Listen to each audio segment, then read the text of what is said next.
बिस्मिल्लाहिर्रहमानिर्रहीम। 10th class unit number 9 chords of a circle. उसमें आज हमने जो डिस्कस करना है वो थ्योरम है 9b, जो थ्योरम नंबर 9.12, ठीक है। और लेक्चर हमारा है 9b है, स्मार्ट सिलेबस का। थ्योरम नंबर 2 है, स्टेटमेंट ये लिखी है कि a straight line drawn from the centre of a circle to bisect a chord which is not a diameter is perpendicular to the chord। ठीक है। अब देखें यहाँ पर जो एक्सप्लेन किया है, मैं यहाँ पर अलहदा से आपको वो भी एक्सप्लेन कर देता हूँ। थोड़ा सा इसका हैंड ले लेते हैं कि हमें कहा क्या जा रहा है। कहता है कि a straight line drawn from the centre of a circle, ये जो सा है सर्कल का सेंटर है, यहाँ से एक स्ट्रेट लाइन ड्रॉ की जा रही है, ये वाली जो हम ओ एम कह रहे हैं, of a circle to bisect a chord. Bisect का मतलब क्या है? बाइसेक्ट का मतलब ये है उसको हाफ करना। बाइसेक्ट अ कॉर्ड, कॉर्ड को हाफ करना। बाइसेक्ट अ कॉर्ड यानी वो जो कॉर्ड है, सबसे पहले तो हम कॉर्ड को डिफाइन करते हैं। कॉर्ड क्या है? कॉर्ड कहते हैं कि लेट्स सपोज को ये सर्कल है, ठीक है, और सर्कल ये सेंटर है जिसको हम ओ से जाहिर करते हैं, और सर्कल के ऊपर कोई से भी दो पॉइंट्स हैं। लेट्स सपोज ये पॉइंट है, इसको मैं नाम देता हूँ ए, इसका नाम देता हूँ बी। सर्कल पे दो पॉइंट्स को मिलाने वाली लाइन क्या कहलाती है? कॉर्ड कहलाती है। हम एक ही सर्कल पे बेबहा कॉर्ड्स ड्रॉ कर सकते हैं। लेट्स सपोज ये पॉइंट है और ये पॉइंट है, मैं इनको नाम दे देता हूँ सी और डी कह देता हूँ। तो इन दोनों पॉइंट्स को मिलाने वाली लाइन ये कॉर्ड कहलाती है। इसी तरह से यूं भी हम कॉर्ड ड्रॉ कर सकते हैं, ई और एफ। कोई भी यहाँ पर जी और ये एक पॉइंट एच दे देते हैं, इन दोनों पॉइंट्स को मिलाने वाली स्ट्रेट लाइन ये कॉर्ड कहलाती है। यानी सर्कल के अंदर ही दो पॉइंट्स को मिलाने वाली जो स्ट्रेट लाइन है, दैट इज कॉल्ड कॉर्ड। ये क्या कहलाती हैं? ये कॉर्ड कहलाएंगी। लेकिन एक और भी पॉइंट है कि अगर यही कॉर्ड जो सा है सर्कल के सेंटर से गुजर जाए, यानी लेट्स सपोज मैं ये ड्रॉ करता हूँ और ये सर्कल के सेंटर से गुजर के जा रहा है, अब ये कॉर्ड नहीं कहलाएगा बल्कि ये डायमीटर कहलाएगा। इसको हम डायमीटर का नाम देंगे। कोई बात समझ में आ गई कि ये क्या है? ये बेसिकली क्या है? ये डायमीटर है। अब कहीं से भी अगर यहाँ से और ये वाले पॉइंट मिलते हैं, हम दोनों को मिलाते हैं, लेकिन ये जो कॉर्ड है ये सेंटर से गुजरता है, यानी सर्कल का एक ये पॉइंट है और एक ये पॉइंट है, इसको मिलाने वाली जो लाइन है, आप कोई भी नाम देते हैं, एक्स और वाई का नाम अगर देते हैं, लेकिन ये सेंटर से गुजरती है तो ये अब कॉर्ड नहीं रहेगी बल्कि क्या कहलाएगी? ये डायमीटर कहलाएगी। तो समझ में आ गई। अब बाइसेक्ट का मतलब है उसको टू इक्वली हाफ में ब्रेक करना। Break in two equally parts, दो इक्वल पार्ट्स के अंदर उसको ब्रेक करने का नाम मतलब है बाइसेक्ट। मतलब ये कहता है कि अगर ये जो लाइन जो हम स्ट्रेट लाइन ड्रॉ करें, drawn from the centre of a circle, circle के सेंटर से ड्रॉ करें और वो क्या करे? टू बाइसेक्ट अ कॉर्ड, उस कॉर्ड को वो बाइसेक्ट करे। साथ में कॉर्ड को एक्सप्लेन भी कर दिया कि विच इज नॉट अ डायमीटर, वो जो कॉर्ड है वो डायमीटर नहीं है। तो हमने जो कॉर्ड ड्रॉ करना है ए बी, वो हमने इस तरह से ड्रॉ करना है कि वो सेंटर से ना गुजरे, ठीक है ना। तो ये इस तरह से वैसे भी मुमकिन नहीं, अगर हम सेंटर से ड्रॉ कर दें तो कॉर्ड तो डायमीटर में कन्वर्ट हो जाएगा, लेकिन ये ऊपर वाली बात जो सी है वो कंप्लीट नहीं होगी। कहा यह जा रहा है कि a straight line that is drawn from the centre of a circle, एक स्ट्रेट लाइन सर्कल के सेंटर से ड्रॉ की जा रही है, किस पे? टू बाइसेक्ट अ कॉर्ड, और वो एक कॉर्ड जो सर्कल के ऊपर है उसको बाइसेक्ट कर देता है, which is not a diameter, और वो जो कॉर्ड है वो डायमीटर नहीं है, is perpendicular to the chord. तो वो कॉर्ड के क्या होगा? परपेंडिकुलर होगी। वो जो लाइन है O M, that will be perpendicular to A B. अब इसके बाद हम इसको थोड़ा सा एक्सप्लेन कर देते हैं। सबसे पहले तो हमने लिखना है गिवन। हमें गिवन क्या है? गिवन की हेडिंग लिखेंगे यहाँ पर, ठीक है, और हमने बताना है कि हमें मालूम क्या क्या है। जी, क्या कहा था उसने कि पहली बात यह है गिवन में कि m क्या है, is the mid point of A B. तो हम यहां पे लिख देते हैं m is the mid point of A B. जो कॉर्ड है उसका m क्या है, मिड पॉइंट है of a circle with centre O, जिसका सेंटर क्या है वो ओ है। समझ में आ गई।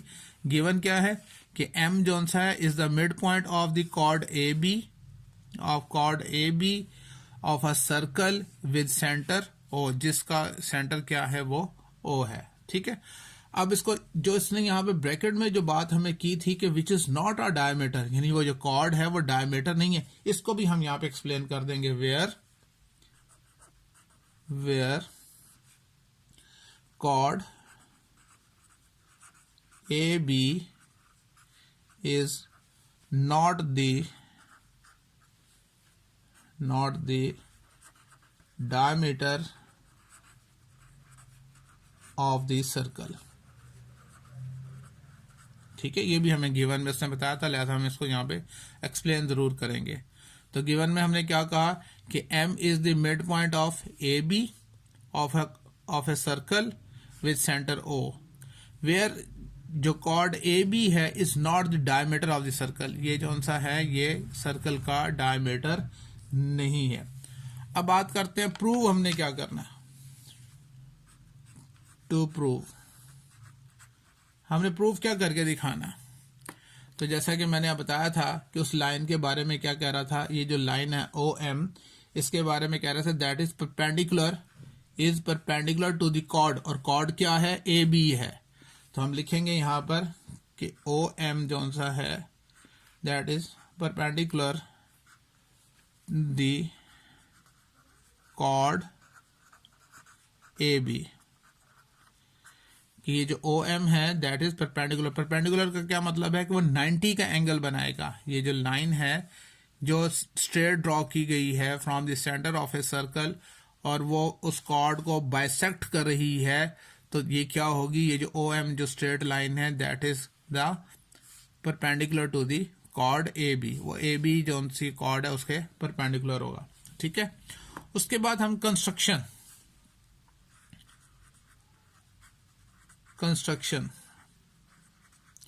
जी, तो कंस्ट्रक्शन हम इसकी क्या लिखेंगे, सिंपल सी बात है, हम O को A से ज्वाइन कर देंगे, O को B से ज्वाइन कर देंगे, और हम इनको एंगल्स 1 और 2 का नाम देंगे।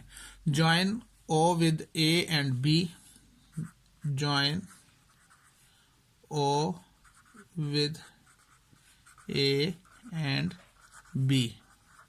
ठीक है।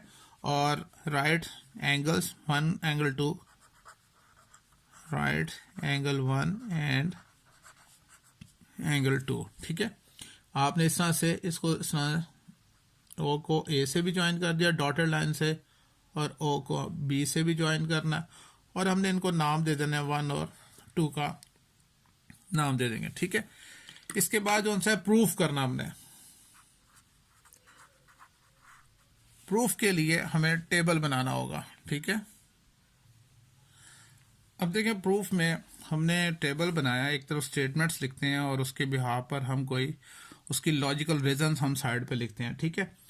अब कंस्ट्रक्शन करने से क्या हुआ, जब हमने ओ को ए से ज्वाइन किया और ओ को बी से ज्वाइन किया, तो हमारे पास 2 ट्राइंगल्स बन गई। एक तो बन गई ट्राइंगल ओ ए एम, और दूसरी ट्राइंगल बन गई ओ बी एम। हमने इन दोनों ट्राइंगल्स को कोरस्पोंडेंस में लेना है, क्योंकि हम ये चाहते हैं कि इन दोनों ट्राइंगल्स को कॉन्ग्रेंट करें, कि ट्राइंगल ओ ए एम और ओ बी एम को हम कॉन्ग्रेंट करना चाह रहे हैं। तो कॉन्ग्रेंट के लिए सबसे पहले तो हमें क्या करना है, इनको कोरस्पोंडेंस में लेना है। हम लिखेंगे in triangle O A M correspondence to triangle O B M. ठीक है। अब इस थ्योरम में हमने जो प्रूव करना है, हमने ये प्रूव करना है कि ये जो लाइन है ये दैट इज परपेंडिकुलर है किसके ऊपर, इस कॉर्ड के ऊपर क्या है, परपेंडिकुलर। हमने ये साबित करके दिखाना। इसका मतलब ये है अब हम इन तीनों साइड्स को, एक ट्राइंगल की तीनों साइड्स को दूसरी ट्राइंगल की कोरस्पॉन्डिंग तीनों साइड्स के कॉन्ग्रुएंट कर सकते हैं, क्योंकि साइड्स तो हमने प्रूव करनी नहीं, हमने तो ये प्रूव करनी है कि ये जो लाइन ड्रॉ हो रही है that is perpendicular to the A B. तो जो चीज़ हमने अगर साइड्स को देखें तो हमें तो वो प्रूव नहीं करनी, इसका मतलब है हम उसको डिस्कस कर सकते हैं किसी भी ट्राइंगल्स को कॉन्ग्रुएंट करने के लिए। तो हम सबसे पहले लिखते हैं कि measurement O A is equal to measurement O B. यहाँ पे लिखते हैं कि measurement O A is equal to measurement O B. अगर आप गौर से देखें तो ओ ए क्या है, रेडियस है, ओ बी भी रेडियस है, तो हम लिखेंगे radii of the same circle, radii of the same circle, एक ही सर्कल के ये दोनों रेडियस हैं। ठीक है, समझ में आ रही है। रेडियाई लफ्ज जो यूज हुआ है ये रेडियस का प्लूरल है, यानी दो रेडियस है ना, ओ ए भी रेडियस है, ओ बी भी रेडियस है, तो इसके रीजन हम लिख सकते हैं radii of the same circle. अच्छा, उसके बाद कौन सा है, हम कह सकते हैं कि measurement A M is equals to measurement B M. ये हमने गिवन में कहा था, क्या कहा था कि M is the mid point of A B, कि एम जो सा है वो ए बी का मिड पॉइंट है। तो इसका मतलब है कि ये वाली जो वैल्यू है और ये जो दोनों एक दूसरे के इक्वल हो गए। तो हम यहाँ पे लिखेंगे measurement A M is equal to measurement line segment B M, और ये हमने इसकी रीजन क्या होगी, गिवन, क्योंकि हमने गिवन में हमने बता दिया था। थर्ड जो साइड है ये जो ओ एम है ये दोनों ट्राइंगल्स में कॉमन है, तो आप इसको जो लिख सकते हैं measurement O M is equals to measurement O M common. हमने क्या किया, एक ट्राइंगल की तीनों साइड्स को दूसरी ट्राइंगल की तीनों साइड कोरस्पॉन्डिंग तीनों साइड्स के कॉन्ग्रुएंट कर दिया, तो जो इसका मतलब ये कि दोनों की दोनों ट्राइंगल्स क्या होंगी, कॉन्ग्रुएंट होंगी। तो therefore triangle O A M congruent to triangle O B M. तो हम इसके रीजन लिख सकते हैं side side side congruent to side side side. ठीक है, जब दो ट्राइंगल्स कॉन्ग्रुएंट होती हैं तो उनके कोरस्पॉन्डिंग एंगल्स जो हैं वो भी एक दूसरे के कॉन्ग्रुएंट होते हैं, इक्वल होते हैं। तो हम यहाँ पे लिख सकते हैं कि मेजर एंगल 1, ये वाला जो एंगल है वो इस एंगल की क्या होगा, इक्वल होगा, is equal to measure angle 2। ठीक है, तो क्या लिखेंगे, कोरस्पॉन्डिंग एंगल्स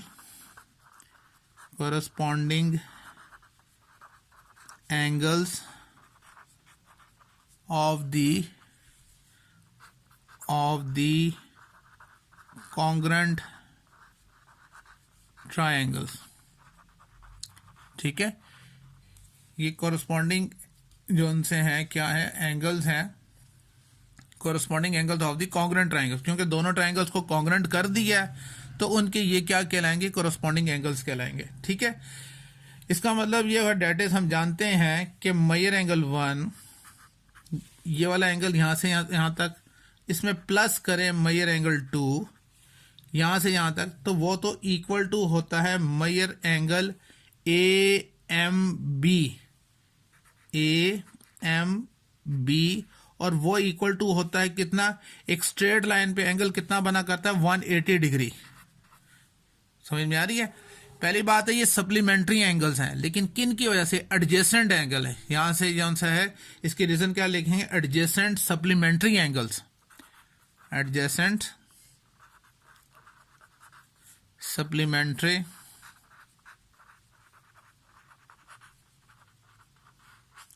एंगल्स। ठीक है, अच्छा, फिर इसका मतलब ये होगा देयरफॉर इन दोनों का सम जोन सा है वो इक्वल टू 180 है। ऊपर हम बता चुके हैं कि मेजर एंगल 1 और मेजर एंगल 2 तो दोनों के दोनों एक दूसरे के इक्वल हैं, तो यहां पर बता रहे हैं कि दोनों का सम 180 है। तो इसका मतलब ये हुआ कि measure angle 1 is equal to measure angle 2 is equal to 90 degree, यानी ये वाला एंगल ये भी 90 है और बी ये जो 2 एंगल है ये भी 90 है। तो दैट इज, इसका मतलब साबित हो गया कि ये भी 90 है, ये भी 90 है, तो फिर ओ एम क्या हुआ, परपेंडिकुलर हुआ किसके, ए बी के। तो हम लिख सकते हैं कि line segment O M that is perpendicular to line segment A B, जिसको हम कॉर्ड कहते हैं। तो ये हमने क्या करना था, प्रूव करना था। कुछ समझ में आ गई? बहुत आसान सा थ्योरम था, मुश्किल नहीं था। और दोबारा से मैं इसको हल्का एक जनरल सा आपको व्यू दे दूं कि अ स्ट्रेट लाइन, इसकी बात हो रही है, ओ एम की बात हो रही है, drawn from the centre of a circle to bisect a chord. वो सर्कल के सेंटर से ड्रॉ किया जा रहा है और वो कॉर्ड को बाइसेक्ट करता है, और वो जो कॉर्ड है उसके बारे में बता दिया है which is not a diameter, जो डायमीटर नहीं है। तो इस लाइन के बारे में कहता है, अगर ऐसी ये लाइन इस तरह करती है, वो ए बी जो कॉर्ड है उसको, उसके ऊपर जो सा है वो ड्रॉ करती है, उसको बाइसेक्ट करती है, तो इट मीन कि ये क्या है, ये परपेंडिकुलर है, O M that is perpendicular to the chord A B. ये हमने प्रूव करना था। गिवन में हमने सिंपल से कह दिया कि M is the mid point of A B है, ठीक है, of a circle with centre O है, वेयर ए बी जो सा है is not a diameter of the circle. Prove यही करना था कि ये जो ओ एम है that is perpendicular to the chord A B. Construction में हमने ये किया कि ओ को ए और बी दोनों से ज्वाइन कर दिया, और इस तरह से हमने एंगल ये 1 और 2 हमने लिख दिए। स्टेटमेंट में हमने, प्रूफ में हमने क्या किया, चूंकि इस ट्राइंगल और इस ट्राइंगल में हमें कोई भी साइड जो सी प्रूव नहीं करनी, तो इसका मतलब है कि हम तीनों साइड्स को डिस्कस कर सकते हैं दूसरी ट्राइंगल की तीनों साइड से। तो हमने यही किया कि O M, measurement O M is equal to measurement O B, radii of the same circle. Measurement A M is equal to measurement B M, ये हमने गिवन में कहा था। Measurement O M is equal to measurement O M, ये दोनों में common है। इसका मतलब है ये ट्राइंगल और ये ट्राइंगल क्या होगी, कॉन्ग्रुएंट होगी। जब ये ट्राइंगल और ये ट्राइंगल कॉन्ग्रुएंट है तो इनके कोरस्पॉन्डिंग एंगल भी कॉन्ग्रुएंट होंगे, यानी measure angle 1 is equal to measure angle 2। और फिर हमने बताया कि ये इन दोनों का सम जो है वो तो इक्वल टू होता है, स्ट्रेट लाइन पे एंगल कितना होता है, 180 होता है। इसको हम कह सकते हैं ये एडजेसेंट सप्लीमेंट्री एंगल्स हैं। ऊपर हम कह रहे हैं कि 1 और 2 इक्वल हैं, नीचे हम बता रहे हैं कि सम करें तो 180 है, तो इसका मतलब है इसका हाफ करें तो 90 होगा। मेजर एंगल 1 भी 90 है, मेजर एंगल 2 भी 90 है, ये एंगल भी 90 है, ये एंगल भी 90 है, जिसने ये साबित कर दिया कि ओ एम जो सा है वो ए बी पर क्या है, परपेंडिकुलर है। Hence proved. उम्मीद है आपको थ्योरम समझ में आई होगी। फिर भी कोई प्रॉब्लम हो तो आप जरूर डिस्कस करें। अल्लाह हाफिज़।